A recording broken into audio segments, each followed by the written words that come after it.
பசும்பொன் முத்துராமலிங்க தேவரின் கோவில் நிர்வாக உரிமை தொடர்பாக அளித்த உயர்நீதிமன்ற தீர்ப்பை நடைமுறைப்படுத்த கோரி வாரிசுதாரர்கள் அமைச்சர் CTR நிர்மல்குமாரிடம் மனு அளித்தனர். ராமநாதபுரம் மாவட்டம் பசும்பொன்னில் உள்ள முத்துராமலிங்க தேவரின் ஜீவசமாதி மற்றும் கோவில் நிர்வாகத்தை வாரிசுதாரர்கள் மேற்கொள்ளலாம் என உயர்நீதிமன்ற மதுரை அமர்வு தீர்ப்பளித்துள்ளது. அதன்படி தங்களது பெயர்களை அரசு நெறிமுறை பட்டியலில் சேர்க்க வேண்டும் என்று வாரிசுதாரர்கள் சட்டத்துறை அமைச்சர் CTR நிர்மல்குமாரை சந்தித்து மனு அளித்தனர். தொடர்ந்து மதுரை மாவட்ட ஆட்சியரிடமும் கோரிக்கை மனு வழங்கினர்.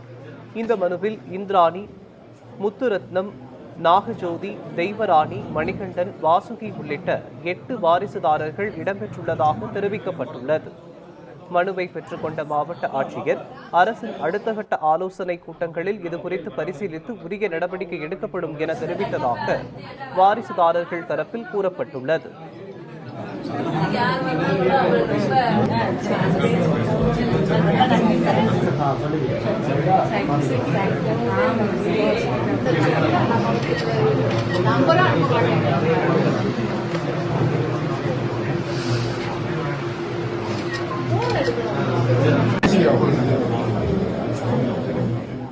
முத்துராமலிங்க தேவர் அவர் திருமணம் ஆகாமலே இறந்து விட்டார்.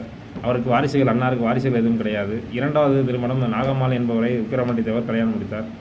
அவர்களுக்கு ஒரு இந்திராணி என்ற ஒரு பெண் குழந்தையும், அவர்களுக்கு இந்திராணியின் வாரிசான நாகூர்கனி மற்றும் முத்துராமலிங்கம் என்ற 2 வாரிசுகள் இருந்தனர்.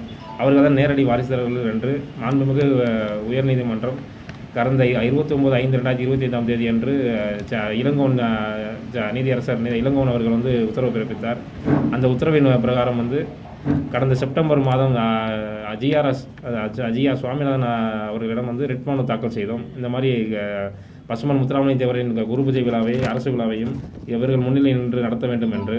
அந்த விழாவானது கடந்த அக்டோபர் மாதம் 30ஆம் தேதி நடைபெறும்.